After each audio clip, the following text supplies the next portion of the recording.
வணக்கம், நான் Jai Chitra. Welcome to J home channel.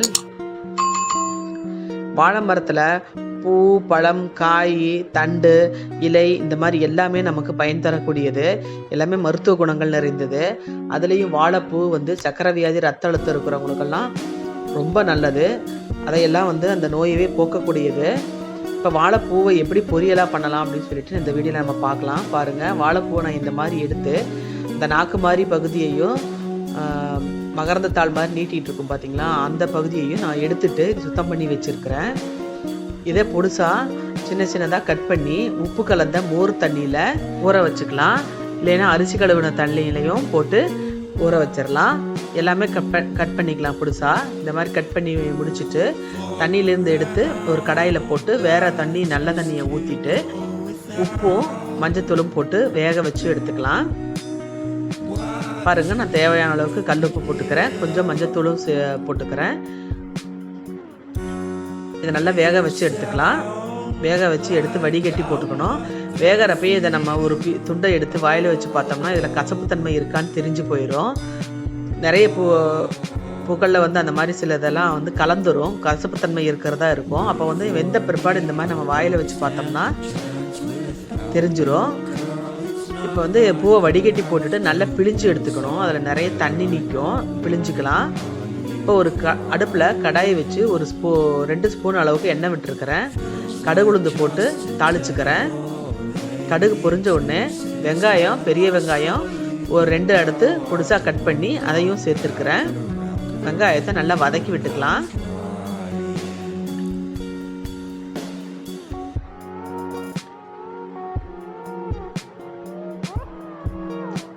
கூடவே ஒரு கொத்து கருவேப்பிலையும் சேர்த்துக்கலாம். ஒரு 1/2 ஸ்பூன் அளவுக்கு இஞ்சி பூண்டு பேஸ்ட்டையும் சேர்த்துக்கலாம். நல்லா வாசனையாக இருக்கும்.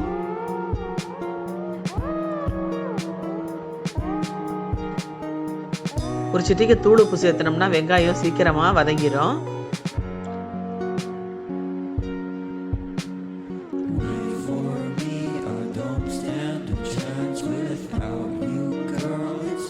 ரெண்டு வரமிளகாயும் கிள்ளி போட்டுக்கலாம்.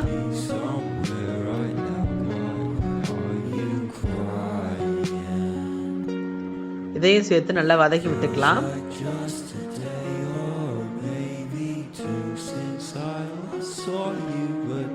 இப்போ நம்ம வாழைப்பூ வேக வச்சதை எடுத்து கடாயில் சேர்த்துக்கலாம்.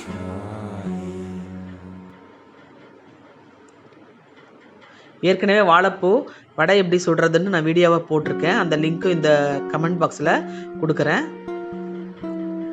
இப்போ தேவையான அளவுக்கு மிளகாத்தூளும் கொஞ்சமாக உப்பும் சேர்த்துக்கலாம். ஒரு 1/2 கப் அளவுக்கு துருவின தேங்காயும் சேர்த்துக்கலாம்.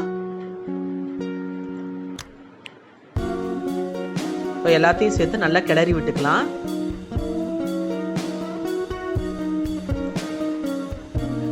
வாழைப்பூ கொஞ்சம் துவர்ப்பு தன்மையோடு இருந்தாலுமே நல்ல மருத்துவ குணமாக நிறைஞ்சதுங்க. அதனால் இதை வாரத்துக்கு 1 தடவை 2 தடவை சேர்த்துக்கிட்டே வர்றப்ப சக்கரை வியாதி குணமாயிரும். சக்கரை அதிகமாக இருக்கிறவங்களுக்கு குறைஞ்சிரும், ரத்த அழுத்தமும் குறையும்.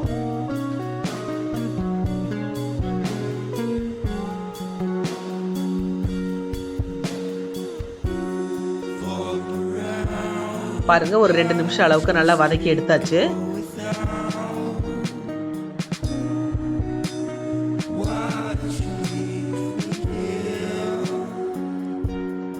வாழைப்பூவில் இருக்கிற தண்ணியெல்லாம் இப்போ நல்லா சுண்டி இருக்கும்.